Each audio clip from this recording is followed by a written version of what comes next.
Command Center sa Iloilo City Action and Response Building nagbukas na. Mayor Jerry Treñas, ginapasigurado nga prioridad ang seguridad sang tagsa ka barangay. Kag, syudad sang Iloilo, isa sa mga napilian nga makabaton sang proyekto gikan sa United States Agency International Development o kon USAID. Nagbukas na ang command center sang Iloilo City Action and Response Building nga nahamtang sa Gaisano Center, Diversion Road, Mandurriao. Ang state-of-the-art 5-story building ang magahouse sa City Disaster Risk Reduction Management Office, Iloilo City Police Office, Public Safety Transportation Management Office, Iloilo City Emergency Responders, kag Bureau of Fire Protection. Ang iCare ang may katuyuan nga mapadasig kag mas mapabaskog pa ang pagresponde sa tion sang emerhensya kag kalamidad. Rason sang una nga pagbukas sang command center. Dira sa command center sa 5th floor ara dira tanan tang mga monitors, no. Way pa na nakaabot kay nagapungko pa kita upod sa National Resilience Council. May commitment ang National Resilience Council nga mabulig sa aton. Initially up to 20 million nga mga systems nga para nga kinahanglan kanday do na dira, no. So sa 5th floor ara da iya nga command center, ara mga monitors. May ara naman sang CCTV ang mga eskwelahan sa syudad nga iga-monitor man sa command center. Plano man nga butangan sang CCTV ang tanan nga esplanade. Kag ang mga kameras nga pabid nila kay di mga 300 na ka-kameras ang ginpabid sa mga intersections kag sa mga areas bala nga gin-identify sang PNP naton kag sang PSTMO. Diri ni tanan ihaboy sa monitors naton. So madamo ni nga mga kameras, no, nga ara dira.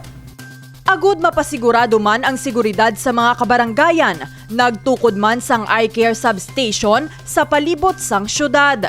Sa karon, fully operational na ang duha ka iCare substation sa Kalumpang Molo kag Balantang Haro. Padayon man ang construction sa Barangay Ungka. Samtang, ara na sa proseso sang bidding ang pila ka mga barangay, agud magdugang pagid sang mga iCare substation. Ano ang ginaobra pa subong? Ginaobrada sa Ungka, sa duta, sa mga humura nga ginpausar sa aton. In the process nga i-bid naton, Mega World,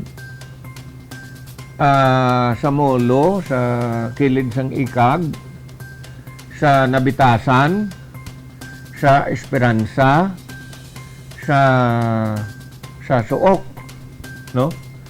Sa Suok. May araman kita sa Suok. So, madamo ni nga mga iCare substations.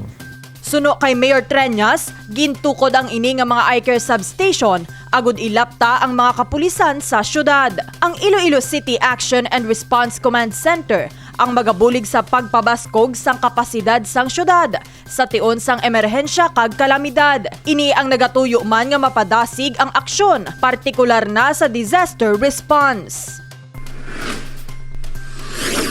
Ginpirmahan na ang executive order nga magabulig sa lokal nga panguluhan nga masolusyonan ang edukasyon kag palangabuhian sang mga out-of-school youth sa syudad sang Iloilo. Sa pagpanguna ni Mayor Jerry Treñas, upod sa United States Agency International Development o kon USAID, kaupod ang Department of Education kag TESDA, pinaagi sa Iloilo City Youth Development Alliance, ginlunsar ang programa nga USAID Opportunity 2.0 Program, Second Chance Opportunities for Out-of-School Youth sa syudad sang Iloilo. Suno sa 2016 Annual Poverty Indicator Survey, 18.70% ang out-of-school youth sa bug-os nga pungsod kung sa diin pagpakasal, kulang nga kwarta, kag pagkadula sang interes ang pila sa mga rason kung nga wala nagapadayon sa pag-eskwela ang iban nga mga kabataan. Gani, ginpasalamatan gid ni Mayor Treñas ang USAID. Bangod na pilian ang mga Ilonggo nga makabaton sang benepisyo sini nga programa. Despite the remarkable progress in expanding access to basic education years ago, education data showed that half of Filipino students were struggling to complete basic education on time.